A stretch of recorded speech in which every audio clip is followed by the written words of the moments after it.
Hai everybody. Foto Tom, foto yang tulisan yang ada tulis tuh, yang dipakai dalam yang di laporan. So guys, right now kita sedang berdebat dengan Andre karena aku sakitnya. Andre sih. Itu tahu siapa ada di sini. Dan cuek, Foto yang di foto yang ada nama Andri, tulisnya. Kuital terang. Tapi kita mereka berdua sedang bersus guys. Wait. Ada banyak tuh. Andrinya yang benar-benar ini. Terus dengan yang ini Andri yang terakhir. Ini nih yang kasus dua. Jadi di kasut dia bisa bertarik, kasut bisa bertarik. Lu mau balik atau mas sekarang sih? Akan benar. Ini lagi. Coba lihat. Oh bukan ingat saya di kasus 2 pokoknya bagian 2. Misalnya ada jelaskan. Ya, nanti kita baca yang sana. Woi Andri geser kah? Oke. Ya. DT apa? Mari lihat. Oh musuh. Coba dulu jelaskan supaya nggak rusak. Ya. Pertumbuhan populasi kota dapat dimodelkan menggunakan persamaan diferensial dengan model matematika. Nah, di sini kita memiliki dua bentuk umum model persamaan. Ya. Model persamaan diferensial. Model yang pertama adalah model eksponensial, kemudian yang kedua ada model logistik. Oke. Dengar. Mana bib kertas?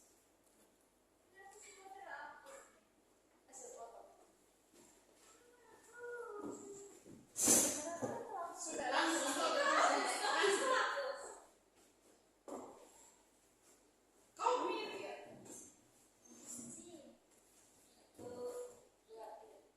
Oke baik teman-teman, jadi di sini kita sudah diberikan dua kasus yaitu kasus utama dan kasus pilihan. Nah pada saat ini kita akan membahas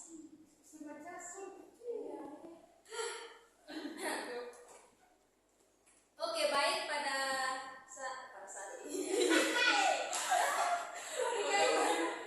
Jadi kalau kita menular nanti. Kira-kira kita nih makan sekarang. Kayak keren-keren gitu ya. Oke baik, di sini kita diberikan dua kasus yaitu kasus utama dan kasus pilihan. Nah pertama kita akan masuk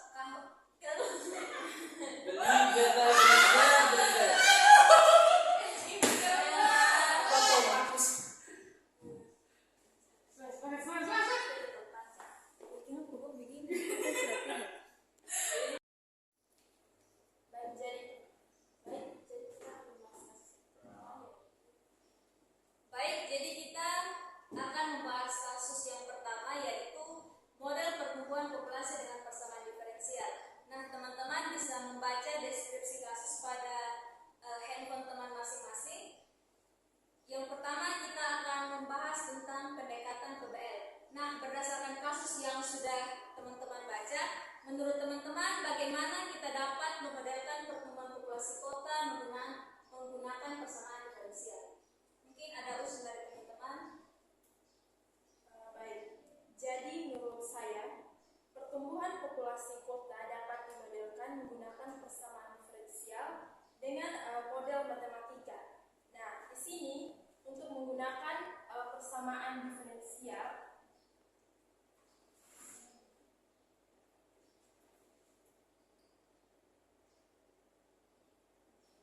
kita memiliki dua model umum. Nah, yang pertama ada model eksponensial.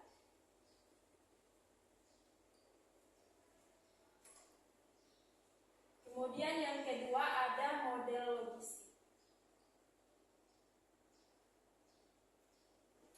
Nah, dari kedua model yang ada di atas sini teman-teman, mana dari kedua model ini yang tepat yang untuk kita gunakan untuk menyelesaikan kasus ini?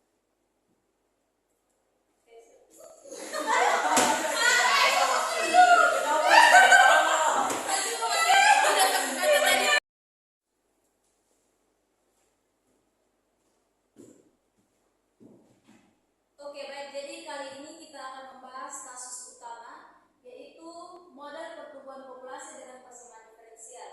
Nah, teman-teman bisa membaca deskripsi kasus pada perangkat handphone teman-teman masing-masing. Nah, teman-teman, berdasarkan kasus yang sudah diberikan, menurut teman-teman bagaimana kita dapat memodelkan pertumbuhan populasi kota menggunakan persamaan diferensial? Mungkin ada usul saran dari teman-teman? Baik, ya. Menurut saya, pertumbuhan populasi kota dapat dimodelkan menggunakan persamaan diferensial dengan menggunakan model matematika. Nah, di sini kita memiliki dua bentuk umum dari model persamaan diferensial. Jadi, model yang pertama adalah model eksponensial. Kemudian model yang kedua ada model logistik. Nah, dari kedua model persamaan diferensial ini, menurut teman-teman, manakah model yang lebih tepat yang untuk kita gunakan untuk menyelesaikan kasus kita? Baik, kalau menurut saya model yang cocok untuk kasus kita, pada kasus kita, menurut saya model logistik, di mana deskripsi kasusnya itu kan masih mentah. Jadi menurut saya lebih cocok menggunakan model logistik. Kalau menurut saya metode eksponensial itu lebih cocok karena kita mencari salah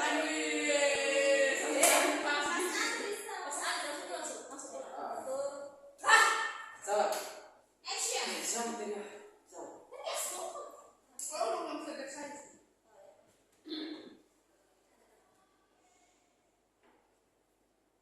baik, kalau menurut saya model yang cocok untuk kasus utama kita yaitu model logistik, di mana kita melihat deskripsi kasus kita yaitu datanya masih mentah, di mana di situ belum ada data berupa angka, maka dari situ saya menyarankan kita menggunakan model logistik. Kalau menurut saya metode eksponensial adalah metode peramalan yang cukup baik untuk peramalan jangka panjang dan jangka menengah karena kita mesti memprediksi peristiwa yang akan datang. Oke, jadi di sini kita sudah punya dua pendapat mengenai model apa yang kita gunakan. Menurut saya, bagaimana kalau kita mencari artikel lebih dulu yang dapat kita gunakan sebagai landasan untuk mengerjakan kasus ini? Teman-teman, bagaimana?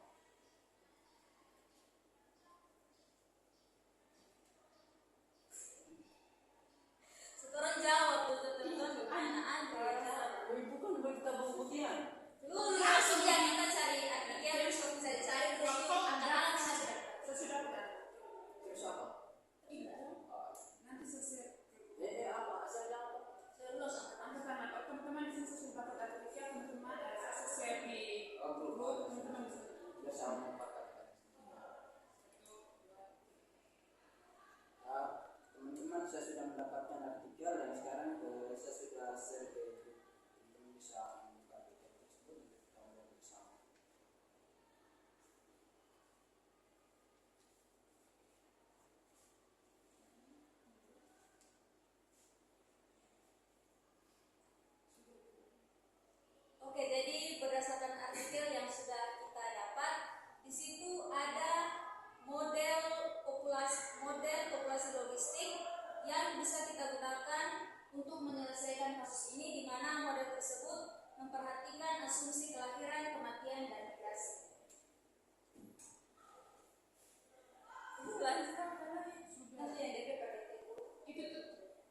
dikalikan dengan 1, di mana 1 adalah bilangan konstan yang terdapat pada rumus, kemudian dikurang dengan pertumbuhan populasi dibagi dengan laju pertumbuhan populasi. Oke teman-teman, dari di sini kita sudah punya model utama yaitu model logistik yang akan kita gunakan untuk menyelesaikan kasus ini. Nah, berdasarkan rumus umum ini, menurut teman-teman faktor-faktor apa saja yang mempengaruhi pertumbuhan populasi? Baik, jadi faktor-faktor yang mempengaruhi pertumbuhan populasi itu ada 3. Faktor yang pertama ada faktor kelahiran atau natalis. Nah, pengaruh positif dari faktor kelahiran atau natalis ini adalah semakin tinggi tingkat kelahiran, maka semakin cepat laju pertumbuhan populasi. Nah, jika jumlah kelahiran ini lebih tinggi dibandingkan jumlah kematian dan juga migrasi keluar, maka populasi itu akan tumbuh secara signifikan. Kemudian faktor yang kedua itu ada faktor kematian. Nah, pengaruh negatif dari faktor kematian ini sendiri adalah semakin tinggi tingkat kematian, maka semakin lambat laju pertumbuhan populasi. Nah, untuk faktor kematian ini juga bahkan dapat menyebabkan penurunan populasi, di mana faktor-faktornya itu bisa saja karena penyakit, kemudian ada bencana alam, dan juga akses terhadap layanan kesehatan yang kurang baik. Kemudian yang ketiga ada faktor imigrasi dan juga emigrasi. Nah, yang pertama ini ada imigrasi, di mana ketika lebih banyak orang pindah masuk atau imigrasi ke suatu daerah dibandingkan yang keluar, hal ini akan meningkatkan laju pertumbuhan populasi. Kemudian yang kedua ada emigrasi. Sebaliknya, jika lebih banyak orang yang pindah keluar atau emigrasi, maka akan semakin lambat laju pertumbuhan populasi. Oke, jadi kita sudah dapat 3 faktor yang mempengaruhi pertumbuhan populasi. Nah, berikutnya menurut teman-teman bagaimana pengaruh masing-masing faktor tersebut terhadap laju pertumbuhan populasi?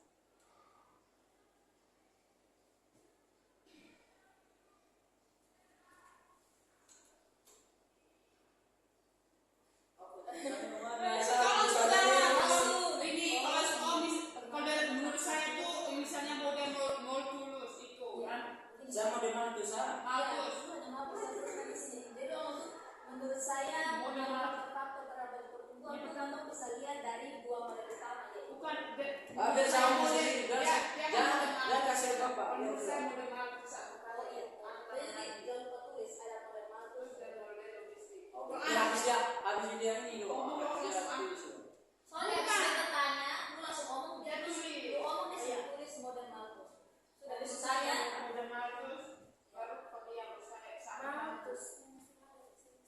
Oh, Aku kan beda model. Menurut saya kalau menurut saya itu pengeluaran faktor masing-masing. Menurut saya itu model Malthus masih membaca dan masih belajar. oleh membaca. Nah, habis itu kau kan diam terus saat kata lagi. Kalau menurut saya Oh, nanti saya kasih kode kalau sudah.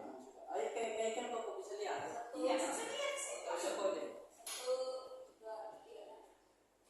Menurut saya model Malthus. Angkat tangan kasih tahu. Jangan langsung baik saya. Oh, Angkat tangan. oh ya. Supaya juga kesannya tahu mau ini.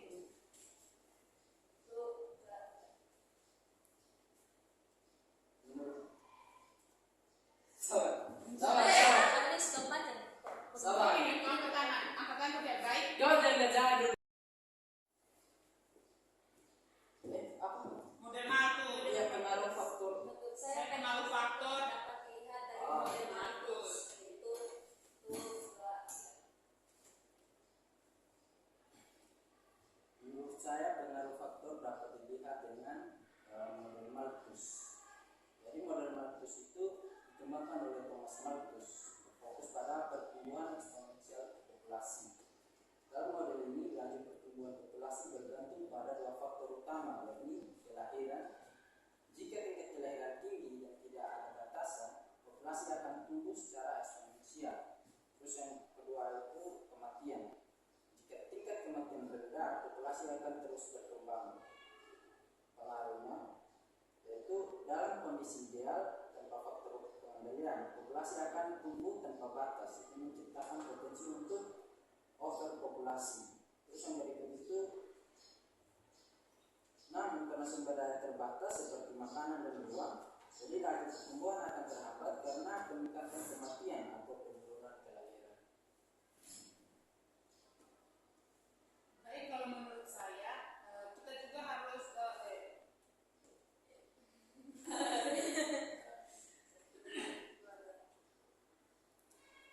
baik, kalau menurut saya faktor yang mempengaruhi laju pertumbuhan itu bukan hanya model Malthus, melainkan juga model logistik, di mana model logistik ini lebih realistis karena membutuhkan kapasitas pendukung lingkungan. Kapasitas pendukung ini merupakan jumlah maksimum individu yang dapat didukung oleh lingkungan. Nah, ketika populasi mendekati kapasitas ini, laju pertumbuhan akan melambat. Dan faktor lingkungan juga seperti sumber daya, predasi, penyakit, dan kompetisi mempengaruhinya. Nah, pengaruhnya yang pertama pada tahap awal, ketika populasi kecil, pertumbuhan akan cepat atau mirip dengan model Malthus. Terus yang kedua, namun seiring bertambahnya populasi dan mendekati kapasitas pendukung, pertumbuhan akan melambat dan akhirnya stabil pada tingkat tertentu. Oke teman-teman, jadi kita sudah tahu bagaimana pengaruh masing-masing faktor terhadap laju pertumbuhan populasi dengan melihat model Malthus dan model logistik yang sudah dipaparkan oleh saudara Andrew dan saudara Cindy. Nah teman-teman, berdasarkan faktor-faktor tersebut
ulang rapi-rapi, nanti di bawah ada persamaan 1, persamaan 2, persamaan 3. Itu yang KDP.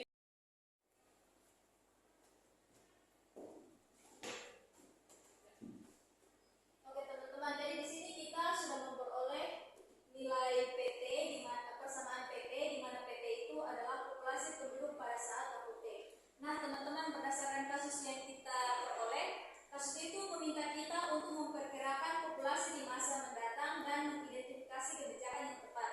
Nah menurut teman-teman, berdasarkan persamaan yang sudah kita peroleh, bagaimana langkah selanjutnya? Baik, menurut saya langkah selanjutnya adalah kita mencari nilai K, di mana nilai K itu diperoleh ketika T mendekati tak hingga.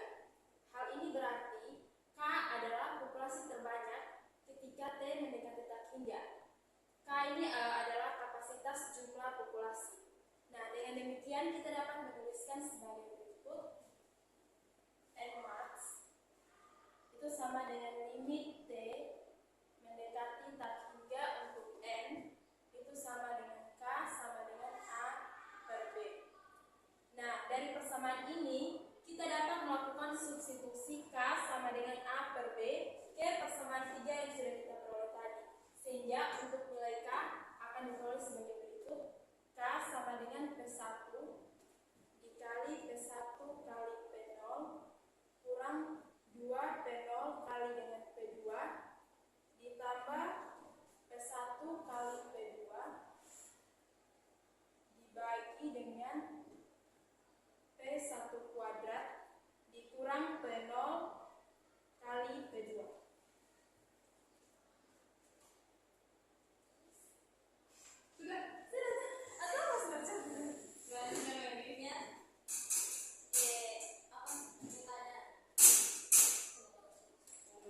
Ini siapa yang jelasin?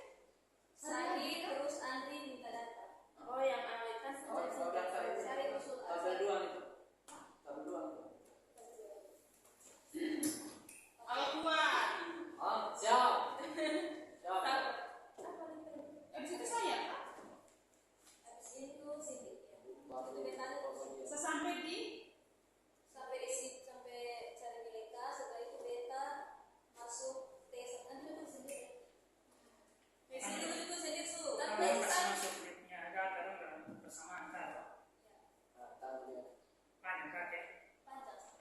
Tapi nanti katanya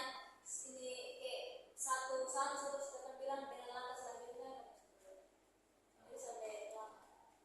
Ini kira-kira berapa menit semua nih? Masih lama 30. Kayaknya belum bisa. Oh, sudah sutradara kami. Asli, dia super siap semua, tinggal berangkat.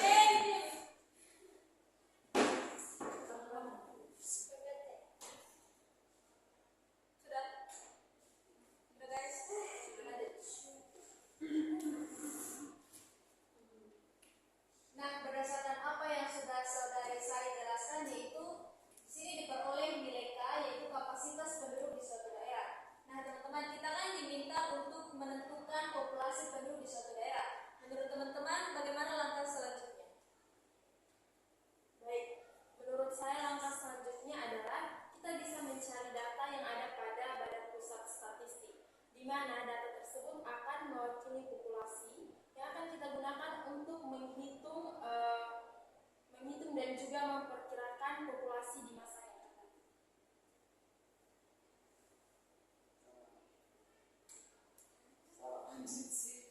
proses dengan jawab. Oke teman-teman, jadi sini saya sudah memperoleh datanya. Kabarnya ini harus kasih terang benderang. Atau yang pas nilai kali tinggal umum ini kan atas di umum ini dengan nilai kali itu sudah dapat formula itu dan bisa masuk dalam mengambil penol tersebut diskusi ke dalam dan itu sudah nilai kali masuk ke spesifikasi Karena kalau itu ditanya, sudah. Yang sampai 10. Ini kan Sari ngomong terakhir, tapi yang ada.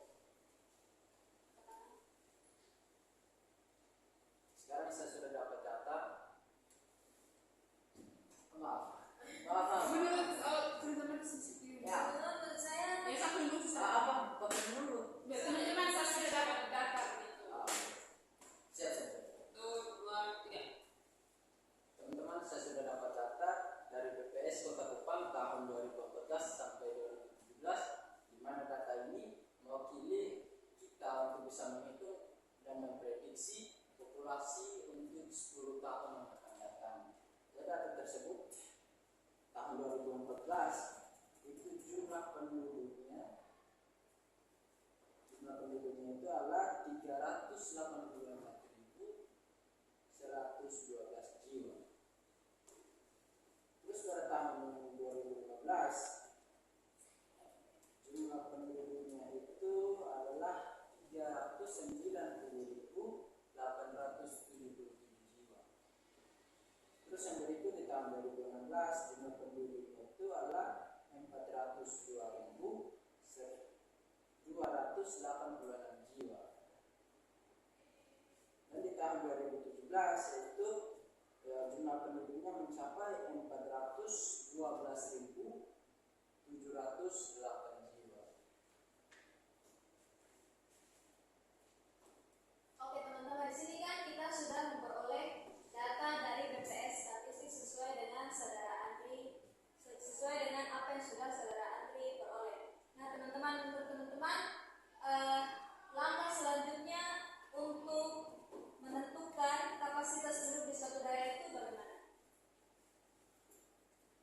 Baik, kalau menurut saya setelah kita mendapat datanya, kita tinggal masukkan jumlah penduduk ke nilai K yaitu kapasitas penduduk, di mana P0 ini yaitu pada tahun 2014, P1 pada tahun 2015, dan P2, P3 pada tahun 2000.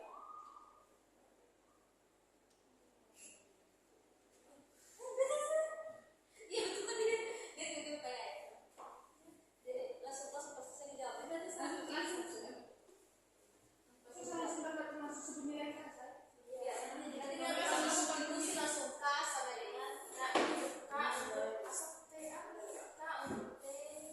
itu nanti pas di pembagian. Dadah, jadi langsung K.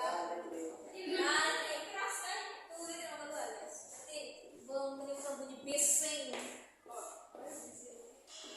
Jangan kembali. Kamu kosong. Senada. Tadi yang ada itu. Iya biasa sekarang. Ibu bos. Ini ya ibu bos. Ibu bos. Bye-bye. Selamat.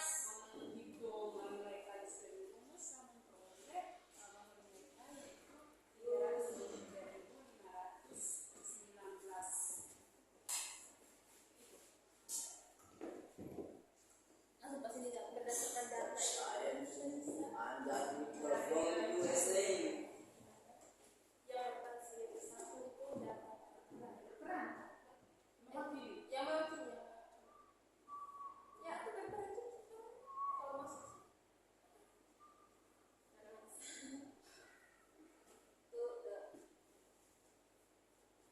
Baik, kalau menurut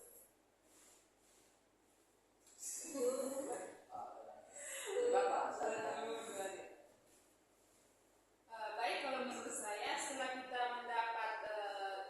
memperoleh atau mendapatkan datanya, kita bisa mencari nilai K, di mana di data itu terdapat 2014 sampai 2017, di mana 2014 itu mewakili P0, 2015 itu P1, 2016 P2, dan 2017 yaitu P3. Nah, setelah kita mengetahui P0, P1, P2, dan P3, kita bisa substitusi ke persamaan yang kita peroleh yaitu di mana K sama dengan P1 dikali P0 dikurang 2 dikali P0 dikali P2 ditambah P1 dikali P2 dibagi P1 dikuadratkan dikurang P0 dikali P2, sehingga setelah saya menyelesaikan mencakarnya, saya memperoleh nilai K yaitu 373.519.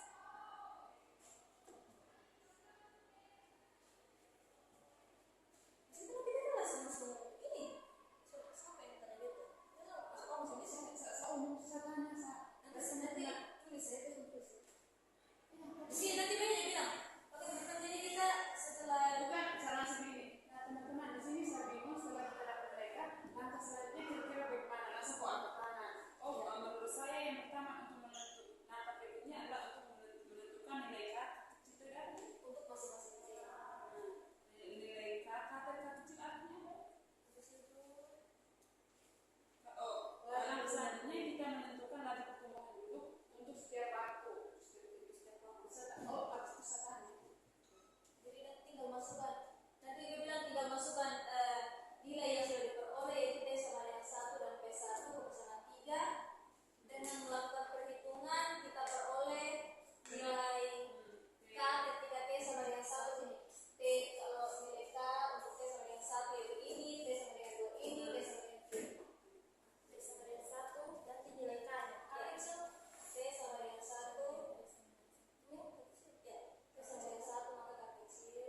Sama satu kasus apa?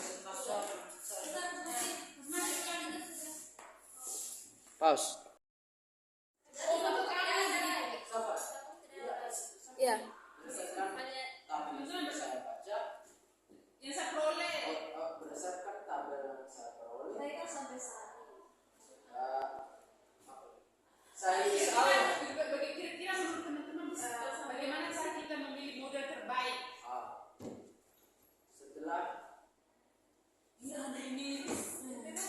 setelah setelah saya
dikalikan dengan K, yaitu ini, kemudian bagi dengan P0, di mana P0 itu adalah data pada tahun 2014 sebesar 384.112 dikurang dengan 1 tambah 1. Nah, setelah kita mensubstitusi nilainya, langkah selanjutnya kita menghitung PT-nya, sehingga nanti akan diperoleh PT untuk model logistik satunya itu adalah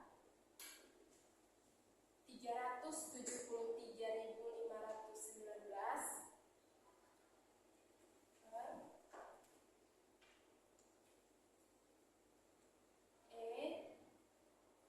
dipangkat dengan min kali ini 0,4764 0,133515 dikali T dikali dengan negatif 0,027588939 ditambah 1. Jadi kita sudah memperoleh model logistik 1. Selanjutnya dengan cara yang sama kita akan memperoleh untuk model logistik 2, model logistik 3. Dimana kalau model logistik 2 itu kita pakai nilai K untuk T sama dengan 2. Kemudian untuk model logistik 3 itu kita menggunakan nilai K untuk T sama dengan 3. Nah, setelah kita memperoleh nilai PT untuk model logistik 1, 2, dan juga 3, menurut teman-teman bagaimana langkah selanjutnya yang dapat kita lakukan? Baik, jadi setelah saling memperoleh model logistik tersebut, kemudian akan disubstitusikan untuk mendapatkan hasil yang kemudian akan dibandingkan dengan data jumlah penduduk Kota Kupang pada tahun 2014 sampai tahun 2017. Nah, data tersebut yaitu sebagai berikut, itu pada tahun 2014 saat waktunya 0, model logistik 1 itu 384.111 jiwa. Model kedua yaitu 384.112 jiwa, dan model yang ketiga yaitu 384.112 jiwa. Di tahun 2015 saat waktu 1, model 1 itu yaitu 390.876, kemudian model 2 itu 390.877, kemudian model yang ketiga itu 387.794. Terus tahun berikutnya itu tahun 2016 saat waktunya yang kedua yaitu model 1 409.926 jiwa, terus model kedua yaitu 409.927, terus model yang ketiga yaitu 407.454 jiwa. Kemudian tahun berikutnya itu tahun 2017 saat waktu yang ketiga yaitu model 1 430.928 jiwa, terus model kedua itu 430.929 jiwa, terus model yang ketiga yaitu 426.849 jiwa. Nah, teman-teman di sini saya masih bingung tentang model terbaik menurut teman-teman supaya kita bisa menghitung populasi yang akan datang itu atau memprediksi populasi yang akan datang itu. Model terbaik menurut teman-teman itu model apa? Oke, jadi menurut saya setelah kita memperoleh nilai-nilai dari model 1, 2, dan 3, model terbaik yang kita bisa pilih yaitu dengan cara menentukan error dari setiap model. Nah, untuk menentukan errornya sendiri, caranya adalah kita langsung mengurangkan jumlah penduduk yang sudah kita peroleh dari data di BPS dengan nilai-nilai dari model-model yang sudah saudara Andri temukan. Nah, setelah kita hitung, kita akan memperoleh error pada model 1 yaitu 1. Untuk tahun yang 2014, errornya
Kesimpulan jawabannya adalah yang bagus kesimpulan. Jadi Ulang kesimpulan. Jadi berdasarkan hasil diskusi kita pada kali ini. Jadi hasil diskusi. Jadi berdasarkan hasil diskusi kita, saya mendapatkan mendapatkan kesimpulan. Menarik kesimpulan. Saya Dan dapat menarikkan, jangan termakan menarik kesimpulan. Jadi berdasarkan hasil diskusi kita, saya dapat menarik kesimpulan bahwa model logistik yang efektif untuk digunakan dalam perhitungan populasi penduduk Kota Kupang dalam 10 tahun yang akan mendatang adalah model logistik 2, yakni pada tahun 2027 diperoleh jumlah penduduknya adalah sebesar 671.892 jiwa. Oke, jadi berarti kali ini kita sudah menyelesaikan kasus utama yaitu kasus 1 dengan kasusnya yaitu model pertumbuhan populasi dengan persamaan diferensial.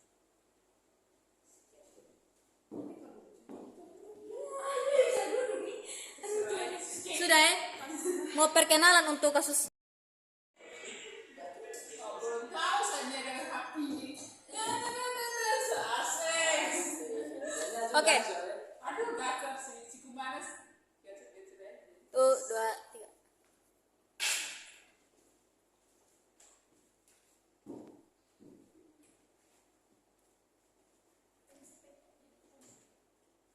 Oke, 1, 2, 3. Oke teman-teman, jadi kita sudah menyelesaikan kasus 1 yaitu model pertumbuhan populasi dengan persamaan diferensial. Nah, tadi di awal saya sudah bilang kalau kita diberikan kasus utama dan kasus pilihan. Nah, pada kali ini kita akan membahas kasus pilihan di mana kasus yang kita pilih adalah kasus 4 dengan kasusnya adalah optimalisasi desain jembatan gantung dengan persamaan diferensial. Nah, teman-teman, untuk deskripsi kasus, teman-teman bisa baca pada handphone teman masing-masing. Berdasarkan deskripsi kasus yang sudah diberikan, menurut teman-teman, bagaimana kita dapat memodelkan bentuk kabel utama jembatan dan menghitung distribusi tegangan di sepanjang kabel menggunakan persamaan diferensial.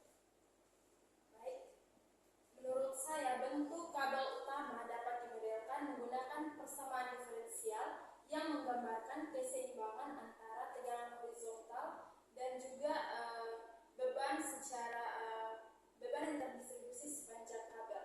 Seperti yang kita ketahui bahwa kabel utama biasanya itu berbentuk parabola saat beban merata terdistribusi secara horizontal. Nah, persamaan diferensial yang menggambarkan hal ini adalah D kuadrat YX per DX kuadrat itu sama dengan W per T0, di mana Y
pertama karena peningkatan gaya vertikal.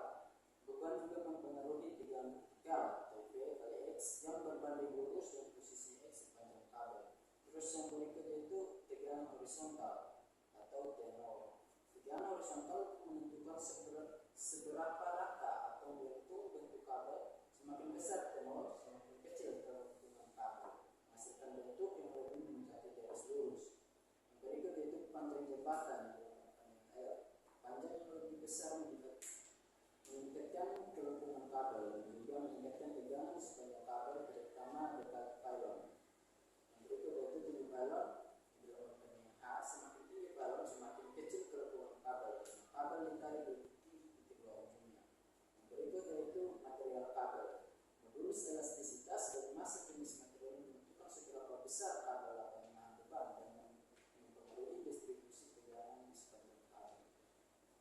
Oke, jadi ternyata faktor-faktor itu sangat berpengaruh terhadap bentuk kabel utama jembatan dan tegangan sepanjang kabel seperti yang sudah disampaikan oleh saudara Andri.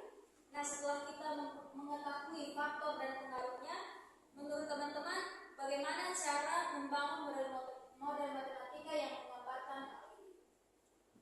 Baik, untuk membangun model matematika yang menggambarkan hal tersebut, kita dapat melakukan beberapa langkah.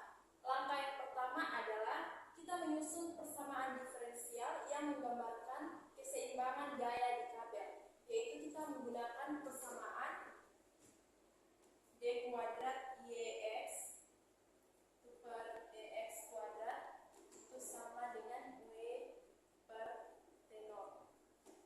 Kemudian yang kedua adalah kita menyelesaikan persamaan diferensial untuk mendapatkan bentuk kabel utama dalam bentuk parabola. Jadi yang kedua itu persamaan menyelesaikan adalah YX sama dengan W per 2 T0 dikali X kali L kurang X. Kemudian langkah yang ketiga adalah kita menghitung distribusi tegangan sepanjang kabel menggunakan persamaan TX itu sama dengan T0 kuadrat akar T0 kuadrat tambah W kali X dikuadratkan. Kemudian langkah yang keempat ini adalah kita menentukan tegangan horizontal T0 berdasarkan geometri Coulomb dan juga panjang jembatan menggunakan persamaan T0 sama dengan WL kuadrat per 8H. Jadi untuk membangun model matematika yang menggambarkan kasus ini, kita akan menyelesaikan menggunakan 4 langkah dengan 4 persamaan. Oke, jadi di sini kita sudah punya beberapa model-model persamaan diferensial yang akan digunakan untuk menghitung desain jembatan gantung. Nah, menurut teman-teman bagaimana langkah selanjutnya untuk kita dapat mengembangkan solusi yang sudah ada? Baik, kalau menurut saya yang pertama kita memodelkan matematis kabel utama, di mana bentuk kabel utama jembatan gantung dengan beban rata di sepanjang jembatan biasanya mendekati bentuk parabola. Jika kita mengasumsikan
selanjutnya adalah kita menghitung tegangan horizontal di titik terendah atau T0 menggunakan persamaan 4, yaitu T0 sama dengan WL kuadrat per 8H.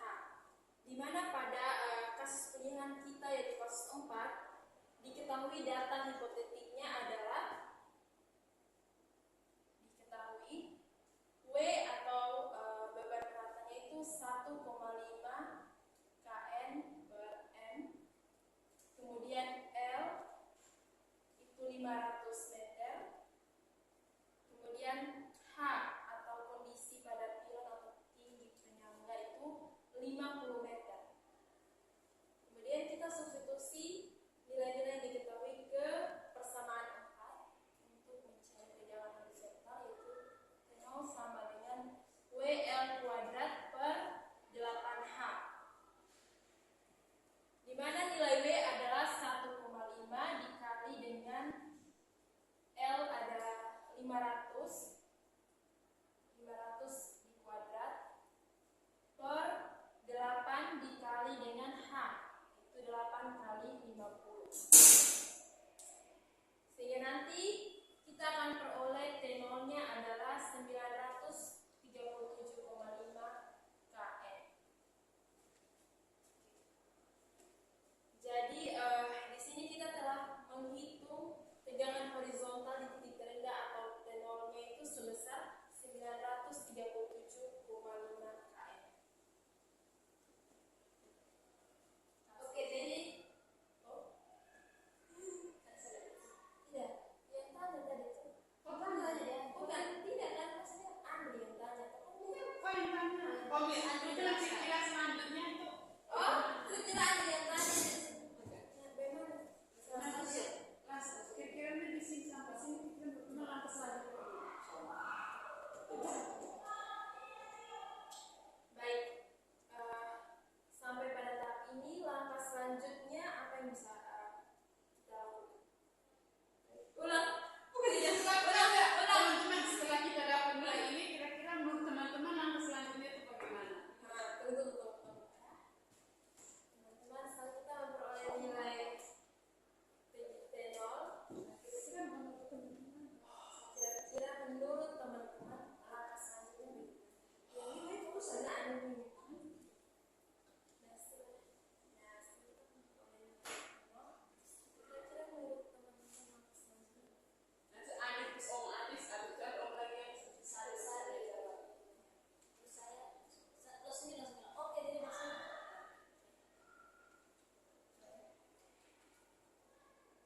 Nah, setelah memperoleh nilai T0, kira-kira menurut teman-teman langkah selanjutnya bagaimana? Menurut saya langkah selanjutnya yaitu kita mencari distribusi tegangan maksimum. Jadi untuk memastikan tegangan maksimum di kabel tidak lebih Tmax yaitu sama dengan 2000 kN, maka harus dicek kembali tegangan pada kabel, terutama di titik pilot atau titik jembatan, karena di situ tegangan mencapai maksimum. Pada X sama dengan L per 2 yaitu tengah kabel, tegangan vertikal adalah 0, sehingga tegangan total TX itu sama dengan T0 sama dengan 937,5 kN. Di titik balon X sama dengan L, tegangan maksimum dapat dihitung dengan rumus TL sama dengan akar dari T0 kuadrat tambah WL dikuadratkan.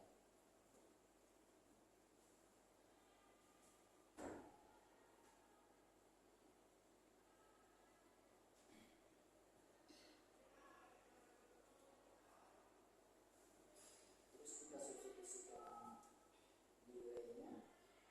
Jadi TL sama dengan akar dari nilai T0 kuadrat yaitu 93,7,5 dikuadratkan tambah 1,5 kali 500 dikuadratkan. Jadi hasilnya yaitu TL sama dengan akar dari 876.906,25 tambah 562.500. Jadi hasilnya yaitu TL sama dengan akar dari 1.441.400 6,25 ekivalen dengan 1200,6 km. Maka diperoleh tegangan maksimum titik di jembatan atau di pylonnya adalah sekitar 1200,6 km. Masih jauh di bawah batas tegangan maksimum yang diinginkan Tmax sampai 1000 km. Sampai semua lah. Itu ada rekam, udah susu tadi. Bisa itu ada rekam. Ya, jangan semua. Sampai sedikit lagi mau selesai. Dia tintanya habis, bos. Tintanya habis. Kasih semua. Ada apa sih, waduh? Kalau seseorang kalau dia begini mereka masih kan. Itu kan masih rekam. Ini baru isian. Ya, oh sudah bisa bilang begini. Ya, semua mati. Masa? Saya susu video. Kita sudah sama-sama. Begitu. Sakit hati. Padahal bisa suka begini di video kan sama begini. Ini cuma roti bisu.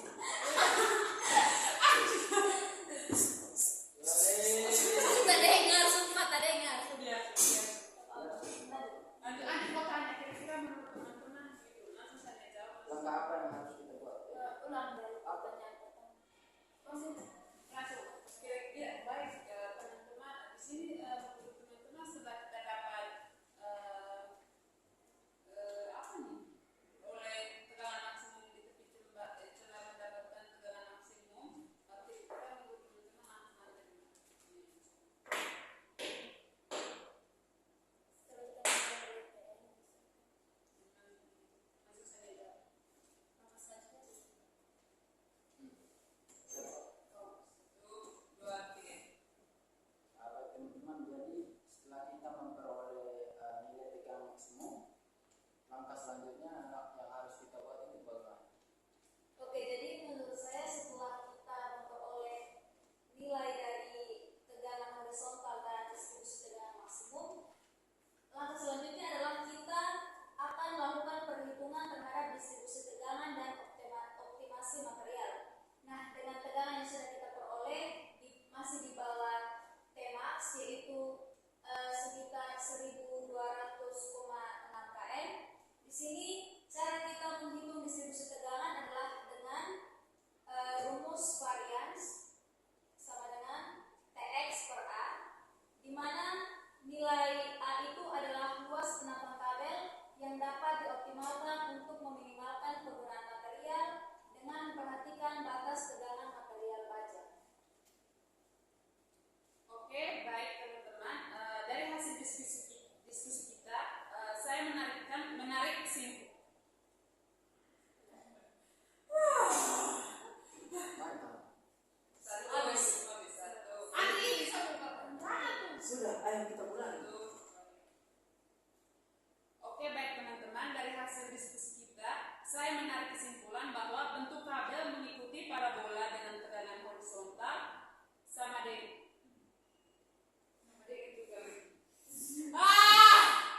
Kesimpulan bisa. Oke, baik. Aduh, kenapa tangan begini ya? Ya kan yang tenang, kamu jawab. Oh, Kesimpulan. lanjut, maaf. Oke, baik. Dari hasil diskusi kita, saya menarik kesimpulan bahwa ketika bentuk kabel mengikuti parabola dengan tegangan horizontal, yaitu 937,5 km. Yang kedua, tegangan maksimum pada kabel terjadi di titik pilon dan bernilai sekitar 1200,6 km, aman dari batas maksimum Tmax sama dengan 2000 km. Yang ketiga, distribusi tegangan sepanjang kabel dapat dihitung menggunakan persamaan Tmax, di mana Tmax sama dengan akar kuadrat dari T0 dikuadratkan ditambah W dikali X dikuadrat, dan material dapat dioptimalkan berdasarkan tegangan yang dihitung dan properti yang digunakan. Oke, jadi berdasarkan kesimpulan yang saudara Sili jelaskan,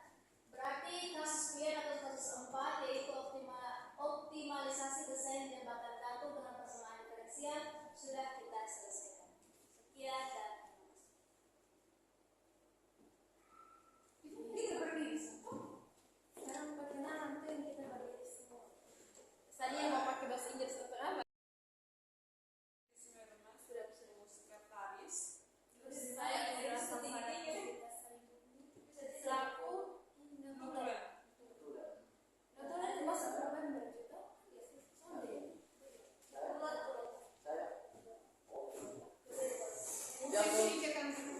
sabar ini sekarang. Sudah tidak dapat toh? Oke, hai semua. Jadi Hai semua. jadi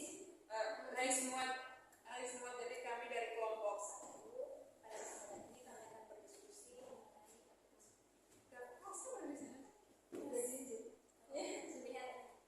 Betul. Salah.